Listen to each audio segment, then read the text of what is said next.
नमस्कार मेरे प्यारे भाइयों बहनों, IAS RAS विद्यार्थी में आपका स्वागत है, हार्दिक अभिनंदन है। तो मेरे भाइयों बहनों, आज हम चर्चा करेंगे 25 मार्च के करंट अफेयर की, राजस्थान स्पेशल की। दोस्तों, चर्चा पे आने से पहले मैं आपको फिर से एक छोटी सी बात कह देता हूँ कि आपको यदि PDF चाहिए इस लेक्चर की तो आप हमारे टेलीग्राम चैनल से इसको एज इट इज़ डाउनलोड कर सकते हैं, एकदम ब्रांड न्यू हैंड रिटन। ठीक है, हमारे टेलीग्राम चैनल का नाम है IAS RAS विद RJ। आप इस टेलीग्राम चैनल पर जाइए, उसको ज्वाइन कीजिए और डेली के करंट अफेयर की आप वहाँ से PDF ले सकते हैं। पहले PDF मिलेगी आपको राजस्थान करंट अफेयर विशेष की, जहाँ सिर्फ राजस्थान स्टेट के बारे में बात करेंगे हम। उसके बाद मिलेगी आपको नेशनल और इंटरनेशनल इश्यू की, जो आपके एग्ज़ाम के लिए, चाहे आप RS दे रहे हो, चाहे आप रीट दे रहे हो, चाहे आप सेट दे रहे हो, आप जो भी एग्ज़ाम दे रहे हो आपके लिए बहुत इम्पोर्टेंट है। यहाँ आप सिर्फ बैठ के अपना दिमाग भरिए, कॉपी भरने की आपको कोई ज़रूरत नहीं है, क्योंकि आपके परीक्षा हॉल में सिर्फ आपका दिमाग आपके साथ जाएगा। ठीक है भाइयों बहनों, तो बिना इधर उधर की बात है कि हम सीधा आते हैं आज की चर्चा पे। तो आज की चर्चा में पहले हम न्यूज़ देख लेते हैं कि न्यूज़ क्या रही है। तो न्यूज़ रही है कि वनस्थली विद्यापीठ के वार्षिकोत्सव में CM गहलोत जी ने कहा है कि बेहतर शिक्षा से ही मजबूत होती है लोकतंत्र की नींव। ठीक है, पहले बेहतर शिक्षा प्राप्त करो, फिर डॉक्यूमेंट उठाओ और नौकरी के लिए भटकते रहो। ठीक है, लोकतंत्र की नींव को मजबूत करते रहो, अपनी नींव बिल्कुल मजबूत मत करो। गवर्नमेंट चाहे कोई सी भी हो, सारे यूज करते हैं, पर हमें क्या मतलब। अपन तो आते हैं अपने आज के टॉपिक पे, डिस्कशन पे। पता लगा जो थोड़ी बहुत जगह निकल भी रही हैं, कभी भर्तियां हो भी रही हैं, उसमें ही करंट अफेयर से अपना काम हो जाए। ठीक है, वनस्थली विद्यापीठ के बारे में बात कर लेते हैं अपन। तो सबसे पहले बात करते हैं कि इसकी स्थापना कैसे हुई, कब हुई। तो उसकी जो स्थापना है वो पंडित हीरालाल शास्त्री और श्रीमती रतन शास्त्री, ये उनकी धर्मपत्नी जी हैं, इनके द्वारा की गई थी अपनी पुत्री शांताबाई की याद में। ठीक है, 1935 में। देखो क्या है कि इनकी पुत्री थी जो शांताबाई, वो बहुत होनहार थी, ऐसा माँ बाप का कहना है। सारे माँ बाप का यही कहना है। वैसे सारे माँ बाप को तो ये लगता है, मेरे हिसाब से आप देखो तो, कि पड़ोसी के बच्चे, सबके बच्चे होशियार है, मेरा ही बच्चा गधा है। लेकिन यही एंटिक माँ बाप थे जिनको लगता था कि इनकी बच्ची बहुत होशियार है, होनहार है। तो इन दोनों को उनसे उम्मीद थी कि आगे चल के समाज सेवा करेगी। लेकिन हुआ ये कि एक दिन की अल्प बीमारी के बाद ही उनका निधन हो गया। इतनी छोटी सी मतलब ड्यूरेशन था बीमार होने का, बुखार उखार आया और निधन हो गया। तो इससे ये दोनों बहुत दुखी हो गए, व्यथित हो गए। ठीक है, तो हीरालाल शास्त्री जी ने क्या किया कि एक श्री जो शांताबाई शिक्षा कुटीर का निर्माण किया और अड़ोस पड़ोस की 6-7 बच्चियों को वहाँ पढ़ाने लगे। ठीक है, अब 6-7 बच्चों को पढ़ाने लगे। शुरुआत हमेशा 6-7 से ही होती है, फिर बढ़ते बढ़ते बढ़ते बढ़ते आज देख रहे हो आप, ये वनस्थली विद्यापीठ के नाम से कितना चर्चित है। राजस्थान तो छोड़िए, राजस्थान से बाहर भी बहुत चर्चे हैं इस विश्वविद्यालय के। इसका लक्ष्य क्या है इस विश्वविद्यालय का? इस विश्वविद्यालय का लक्ष्य पूर्व एवं पश्चिम की आध्यात्मिक विरासत और वैज्ञानिक उपलब्धि के समन्वय को व्यक्त करने वाली छात्राओं के सर्वांगीण व्यक्तित्व का विकास करना। मतलब जो होनहार छात्राएं हैं उनको और ज़्यादा होनहार बनाना। ठीक है, अब हम इस विश्वविद्यालय के बारे में जान लेते हैं कि ये विश्वविद्यालय क्या है। तो देखो मेरे भाइयों बहनों, यह महिला शिक्षा का राष्ट्रीय संस्थान है। क्या है? महिला शिक्षा का राष्ट्रीय संस्थान है। ठीक है, इससे विश्वविद्यालय अनुदान आयोग UGC, जिसको हम बोलते हैं UGC, यूनिवर्सिटी ग्रांट कमीशन, इस अधिनियम की धारा 8 के अधीन मान्यता प्राप्त है। मतलब ऑथेंटिक है, एकदम फर्जी नहीं है। ठीक है, यह जो विद्यापीठ है वो एसोसिएशन ऑफ इंडियन यूनिवर्सिटी एवं एसोसिएशन ऑफ कॉमनवेल्थ यूनिवर्सिटी का सदस्य है। ठीक है, तो यहाँ से आपके प्रीलिम्स के कई सारे प्रश्न बनते हैं मेरे भाई बहन। सबसे पहला प्रश्न तो यही बनता है कि जो वनस्थली विद्यापीठ है उसकी स्थापना किसने की। दूसरा बनता है किसकी याद में की। तीसरा बनता है किस नाम से की। ठीक है, चौथा बनता है इसका लक्ष्य क्या है इस यूनिवर्सिटी का। ठीक है, और पांचवा क्वेश्चन बनता है कि यह विद्यापीठ किस किस एसोसिएशन का सदस्य है। ठीक है, तो एसोसिएशन ऑफ कॉमनवेल्थ यूनिवर्सिटी का सदस्य है और एसोसिएशन ऑफ इंडियन यूनिवर्सिटी का सदस्य है। ठीक है मेरे भाइयों बहनों, अब आगे चलते हैं अपन। तो आगे जब निकलेंगे तो हमें अगली न्यूज़ प्राप्त होगी राजस्थान साहित्य उत्सव, इसका अभी आयोजन किया जा रहा है, ठीक है। और इससे पहले आयोजन किया गया था जोधपुर इंटरनेशनल थिएटर फेस्टिवल का। तो आजकल बहुत फेस्टिवल मनाए जा रहे हैं, कहीं जॉब फेयर लग रहा है तो कहीं फेस्टिवल मनाए जा रहे हैं, मतलब यह T20 चल रहा है, ठीक है। तो हम बात कर लेते हैं राजस्थान साहित्य उत्सव की। इसमें साहित्य कुंभ का भी आयोजन किया गया है, लेकिन ये सिर्फ नाम दे रखा है कि साहित्य कुंभ भी है। बाकी इसी पूछा आपसे यही जाएगा कि राजस्थान साहित्य उत्सव की स्थान जो कहाँ मनाया गया था, तो ये मनाया गया था आपका जनाना बाग उम्मेद भवन जोधपुर के अंदर। यहाँ आपसे जनाना बाग उम्मेद भवन इंपॉर्टेंट है भैया, इसको याद कर लेना स्टैटिक में जाके भी, ठीक है। फिर आप पूछोगे सर कहीं से भी प्रश्न बना देते हैं आयोग वाले कभी भी कहीं से भी प्रश्न नहीं बनाते। आयोग वाले जब प्रश्न बनाते हैं, स्टैटिक में भी प्रश्न बनाते हैं, तो उसका कोई ना कोई करंट आधार होता है, ठीक है। इसका आयोजनकर्ता जो विभाग था वो था कला एवं संस्कृति विभाग। कौन सा विभाग था? कला एवं संस्कृति विभाग, ठीक है। इस उत्सव की घोषणा थी वो बजट में ही कर दी थी। 2023-24 वाला जो हमारा बजट था, जो बजट पास हुआ था फरवरी में, उसी में इसकी घोषणा कर दी थी कि भाई हम ऐसे ऐसे करके एक उत्सव का आयोजन करेंगे जनाना बाग उम्मेद भवन जोधपुर के अंदर, ठीक है। इस उत्सव का जो उद्देश्य था वो क्या है? नई पीढ़ी को प्रदेश के समृद्ध साहित्य परंपरा से जोड़ना। दोस्तों, आपने कभी सोचा है कि जितनी भी राज्य सरकारें हैं या जो भी गवर्नमेंट है, उसका यही प्रयास क्यों रहता है कि वो अपनी जो आने वाली पीढ़ी है उसको समृद्ध परंपरा से जोड़े, उसको अपनी विरासत से जोड़े? उसका कारण क्या है? तो दोस्तों, उसका कारण ये है कि जब तक व्यक्ति अपनी जड़ों से जुड़ा रहता है, उसको हमेशा आत्मविश्वास बना रहता है। जड़ों से जुड़ने का मतलब ये है कि जैसे हम बात करते हैं महाराणा प्रताप की, हम महाराणा प्रताप का नाम आते ही हम मतलब गर्व से भर जाते हैं, आत्मविश्वास से भर जाते हैं, जोश आ जाता है हमारे शरीर के अंदर। क्यों आ जाता है? क्योंकि वो हमारे जो समृद्ध परंपरा है, वीरता की परंपरा है। अगर यही परंपरा होती हमारी, ऐसे बहुत के हमारे पूर्वजों ने कभी कुछ किया ही नहीं, खाया पिया सोया बस रहा है, तो हम किस चीज़ को लेकर गौरवान्वित महसूस होते? तो जब कभी हम बैक में जाते हैं तो हमें मोटिवेशन के लिए जो ज़रूरत पड़ती है वो हमारे साहित्य की समृद्ध परंपरा की ज़रूरत पड़ती है। जब तक हम अपनी जड़ों से जुड़े रहेंगे, हम अपने पूर्वजों से जुड़े रहेंगे, तब तक हमारा अस्तित्व है वो बना रहेगा। और हम जैसे हम कभी कभी बहुत जोश में आ जाते हैं, भारत माता कीजिए कहते कहते, क्योंकि हमारे पूर्वजों ने, हमारे भारतीयों ने वो काम किए हैं जिससे जब हम भारत माता की जय बोलते हैं तो पूरा विश्व हमें सुनता है, ठीक है मेरे भाइयों बहनों। यहाँ पर पुस्तक मेले का भी आयोजन हुआ। क्या हुआ? पुस्तक मेले का भी आयोजन हुआ। तो हमारे लिए यहाँ इम्पोर्टेंट क्या है? हमारे लिए इम्पोर्टेंट है एग्जाम के लिए कि साहित्य कुंभ का आयोजन कहाँ किया गया, दूसरा राजस्थान साहित्य उत्सव का आयोजन कहाँ किया गया, तीसरा जनाना बाग कहाँ स्थित है, चौथा उम्मेद भवन कहाँ स्थित है, इसका निर्माण किसने करवाया, पांचवा राजस्थान साहित्य उत्सव का आयोजन किस विभाग की निगरानी में किया गया, ठीक है, और इसका उद्देश्य क्या है। इस तरह से यहाँ से प्रश्न बन सकते हैं, ठीक है मेरे भाइयों बहनों। तो इससे पहले मैंने आपको बताया था कि जोधपुर इंटरनेशनल थिएटर फेस्टिवल का आयोजन भी जोधपुर में किया गया था, इससे जस्ट पहले। तो जैसे ही जोधपुर इंटरनेशनल थिएटर फेस्टिवल ख़त्म हुआ, उसके बाद राजस्थान साहित्य उत्सव वहाँ पर शुरू हो गया। तो हम देख लेते हैं कि जोधपुर इंटरनेशनल थिएटर फेस्टिवल के बारे में थोड़ा सा जान लेते हैं। तो जोधपुर इंटरनेशनल थिएटर फेस्टिवल जो है वो मेडिकल कॉलेज ऑडिटोरियम के अंदर आयोजित किया गया था जोधपुर के। जोधपुर में मेडिकल कॉलेज जो है उसके ऑडिटोरियम में इसका आयोजन किया गया था। आयोजक कौन था? राजस्थान संगीत नाटक अकेडमी। आयोजक कौन था इसका? राजस्थान संगीत नाटक अकेडमी। कौन था भाइयों बहनों? राजस्थान संगीत नाटक अकेडमी।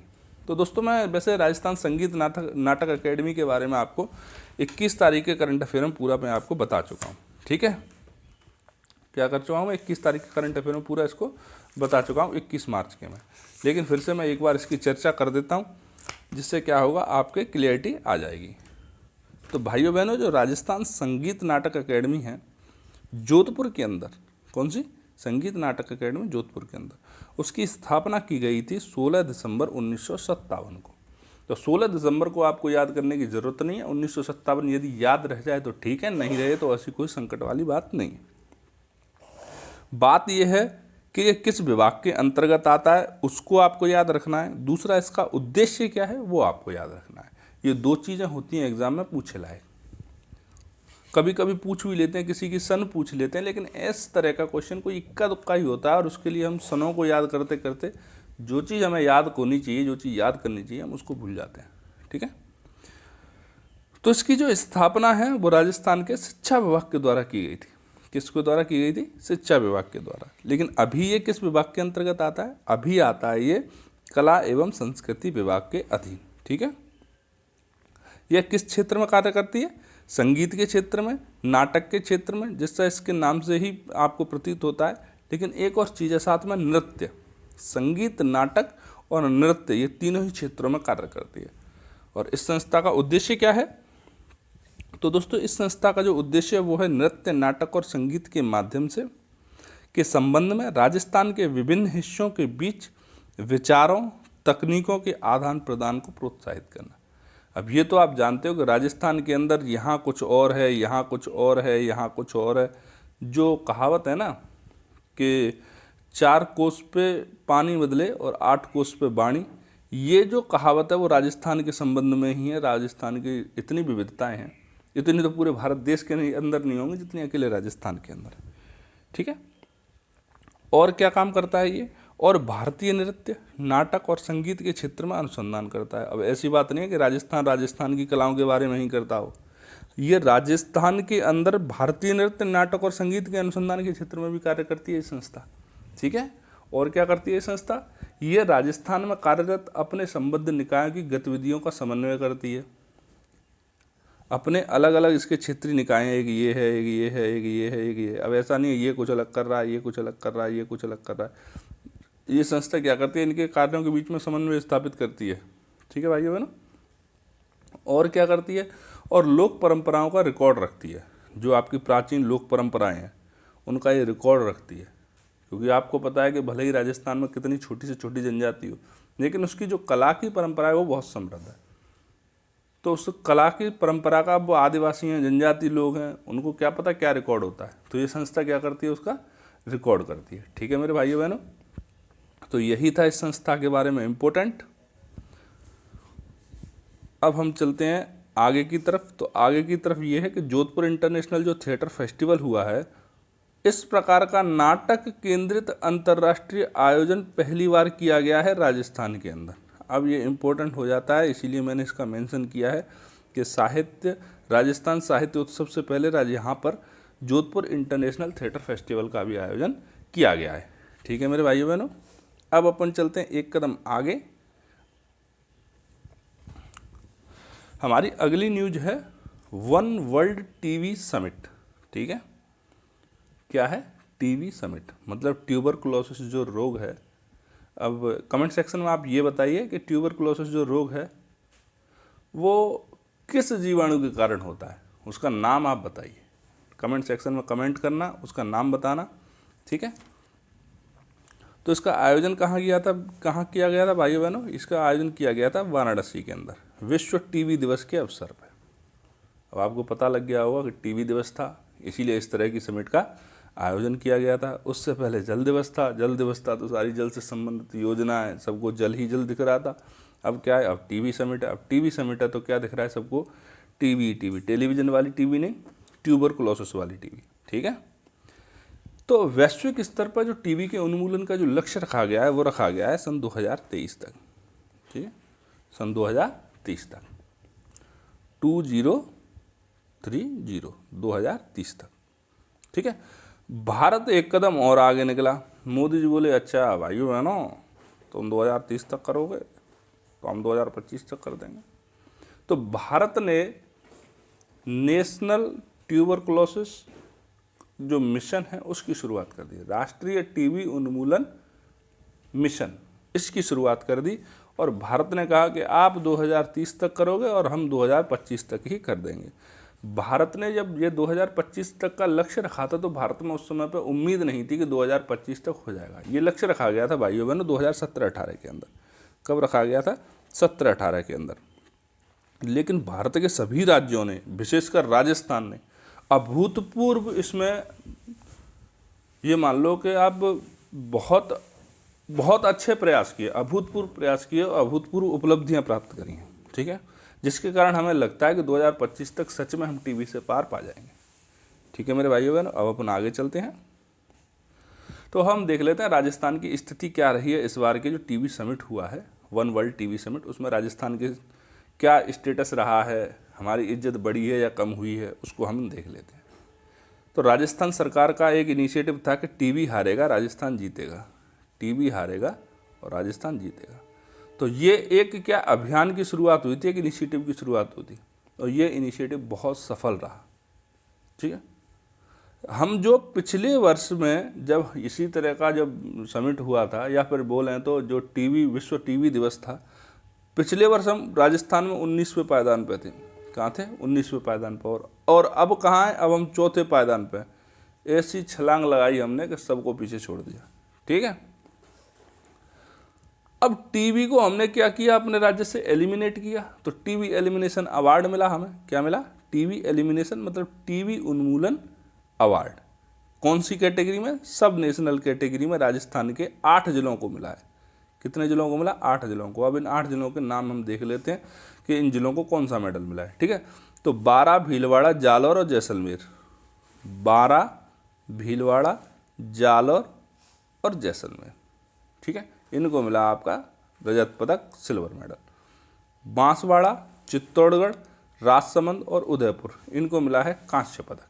ठीक है मेरे भाइयों बहनों, इन 8 जिलों के नाम बढ़िया से याद कर लेना, आपके एग्जाम में पूछा जा सकता है। इस इनिशिएटिव का नाम याद कर लेना, इसका नाम भी आपसे एग्जाम में पूछा जा सकता है। बहुत बढ़िया है ये इनिशिएटिव। अब जो नोट लिख के जो 2 चीज़ लिखी हैं उनको भी आप याद कर लेना कि भारत सरकार के साथ साथ राजस्थान ने भी अपना जो टीवी से उन्मूलन का लक्ष्य है उसको 2025 तक रखा है।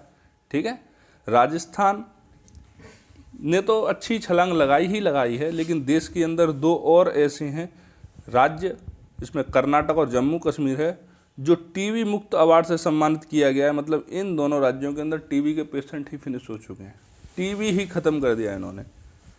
टेलीविज़न वाला टीवी नहीं, बीमारी वाला टीवी। ठीक है मेरे भाइयों बहनों, अब अपन बात कर लेते हैं। गांधी दर्शन प्रशिक्षण शिविर का आयोजन किया गया है। किसका आयोजन किया गया है? गांधी दर्शन प्रशिक्षण शिविर का आयोजन किया गया है। तो इस शिविर का आयोजन कहाँ किया गया है? इसका किया गया है महाराणा प्रताप ऑडिटोरियम अलवर के अंदर। यह शांति एवं अहिंसा विभाग के द्वारा किया गया। तो दोस्तों, इस तरह के जो प्रश्न होते हैं, यदि ये किसी एग्जाम से 10-8 दिन 15 दिन पहले अगर चर्चा में होते हैं तो पूछे जाते हैं। अगर 2 महीने बाद भी एग्जाम है तो इस तरह के प्रश्न नहीं पूछे जाते। सर, आप बोलोगे सर क्यों नहीं पूछे जाते? क्योंकि जब तक किसी न किसी और शिविर का आयोजन हो गया होता है। पर बाकी ये गांधी जी के नाम पे था तो मैंने सोचा कि आप लोगों को बता दिया जाए। ठीक है, कांग्रेस की गवर्नमेंट है, गांधी जी का नाम आ रहा है तो पूछ ही सकती है। भाजपा की होती और सावरकर का नाम आता तो पूछ सकती थी। चलो मेरे भाइयों बहनों, अपन आगे चलते हैं। अगली न्यूज है हमारी cattle feed plant. Cattle feed plant मतलब मवेशियों को खाने का प्लांट। ठीक है, इसकी बजट 2023-24 में घोषणा कर दी गई थी। इसकी घोषणा कर दी गई। नाथद्वारा, राजसमंद और उदयपुर में स्थापित किया गया। ये कहाँ स्थापित किया गया है? नाथद्वारा, राजसमंद में और उदयपुर में। उद्देश्य क्या है? अधिक मात्रा में, पहले तो इनकी क्वांटिटी बढ़ाओ, फिर गुणवत्तापूर्ण, फिर इसकी गुणवत्ता बढ़ाओ, पशु आहार का उत्पादन। ठीक, अधिक मात्रा में उत्पादित करो, क्वालिटीपूर्ण उत्पादित करो, पशु आहार का उत्पादन करो, ज़्यादा से ज़्यादा पशुओं को खिलाओ, मतलब वही दुग्ध उत्पादन बढ़ाना है।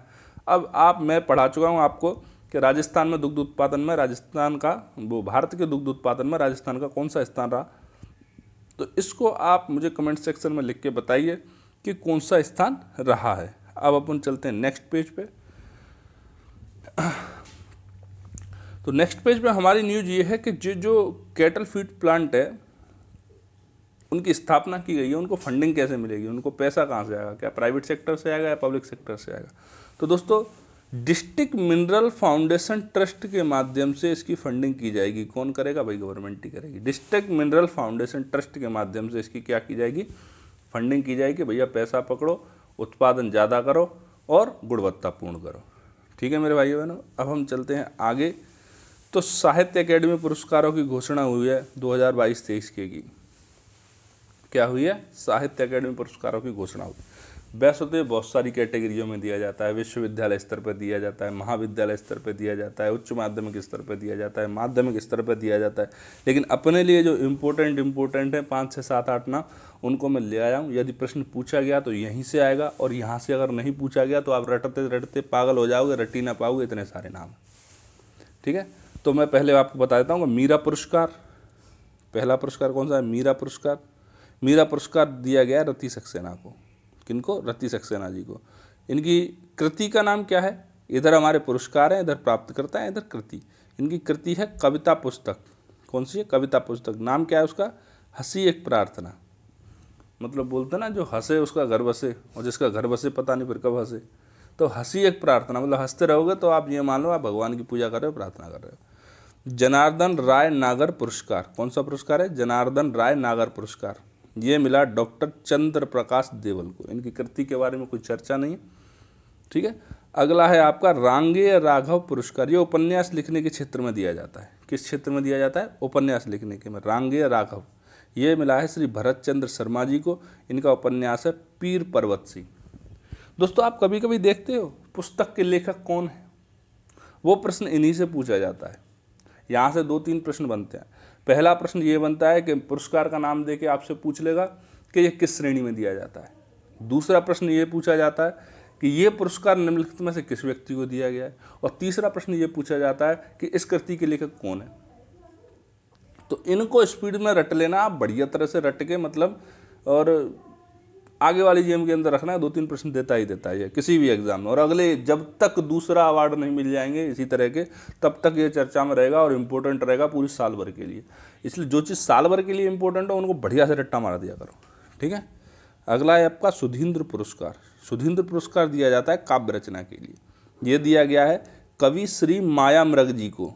किसको? माया मृग। वाह, माया का मृग। कृति का नाम है मुझसे मीठा तू। मुझ में मीठा तू। पता नहीं इसका नाम का मतलब क्या होता है। मुझ में मीठा तू, मीठे का मतलब क्या समझें? स्वीट समझें या फिर कुछ और? चलो ठीक है, कोई दिक्कत नहीं है। अब अपन अगले उस पर चलते हैं। तो देवीलाल सामर पुरस्कार ये दिया जाता है एकांकी नाटक के लिए। ठीक है, ये दिया गया है श्री अजय अनुरागी जी को। इनकी कृति का नाम था रॉन्ग नंबर। एकांकी, अकेला ही नाटक कर रहा है, मतलब एक कॉल आया, बंदा अकेला है, वही लगा हुआ है सारे नाटक करने। ठीक है, अगला है आपका देवराज उपाध्याय पुरस्कार। कौन सा है? देवराज उपाध्याय। ये दिया जाता है आलोचना के लिए। ये दिया गया है राजा राम भादु जी को। भारतीय महिलाओं को दिया जाना चाहिए। वैसे आजकल पुरुष भी कम नहीं है बुराइयां करने में। तो राजा राम भादु जी को दिया गया है। ये इनकी कृति है कविता के आयाम, उसके लिए दिया गया है। ठीक है, कन्हैया लाल सहल पुरस्कार ये विविध विधियों के लिए दिया जाता है। विविध विधाओं के लिए, अलग अलग तरह की मल्टी जो टैलेंटेड लोग होते हैं उनको दिया जाता है। ठीक है, यह यश गोपाल जी को दिया गया है। किसको दिया गया है? यश गोपाल जी को। नामुमकिन नेता कृति का नाम है इनकी का। क्या है? नामुमकिन नेता। अब हम आगे चलते हैं। तो शंभू दयाल सक्सेना पुरस्कार ये बाल साहित्य के लिए दिया गया। किसके लिए? शंभू दयाल सक्सेना पुरस्कार बाल साहित्य के लिए कुसुम अग्रवाल जी को दिया गया है। हम सब एक हैं के लिए दिया गया है। किसके लिए? हम सब एक हैं। बाल साहित्य तो हम सब एक ही है। ठीक है, अगला पुरस्कार है सुमनेश जोशी पुरस्कार। ये कहानी संग्रह के लिए दिया जाता है। यह तराना परवीन जी को दिया गया है। 108 इनकी कृति का नाम है 108। ठीक है भाइयों बहनों, अब हम थोड़ी सी चर्चा कर लेते हैं राजस्थान साहित्य अकेडमी उदयपुर के बारे में। तो दोस्तों, इस अकेडमी की जो स्थापना है वो 28 जनवरी 1958 को हुई थी, और 1962 में इसको स्वायत्त इकाई के रूप में दर्जा दे दिया गया था कि आप अपना काम अपनी मर्जी से कर सकते हो। आपके लिए अलग से फंडिंग आएगी। अलग से फंडिंग का मतलब जो स्वायत्त इकाइयाँ होती हैं उनको बजट में फंडिंग का प्रावधान रहता है, तो बजट में से फंडिंग आएगी। अब अपना काम आप अपने हिसाब से बढ़ा सकते हो, कर सकते हो। ठीक है, इसका उद्देश्य क्या था? राज्य में साहित्य के विकास को प्रोत्साहन और उसका प्रचार प्रसार करना। तो दोस्तों, आज के न्यूज़ आर्टिकल में हमारे पास इतना ही था, यही था। अब हम मिलेंगे आपसे। उम्मीद करता हूं कि आपकी समझ में आया होगा जो मैंने समझाने का प्रयास किया है। आप इसका PDF ज़रूर ले लेना टेलीग्राम चैनल पर जाके।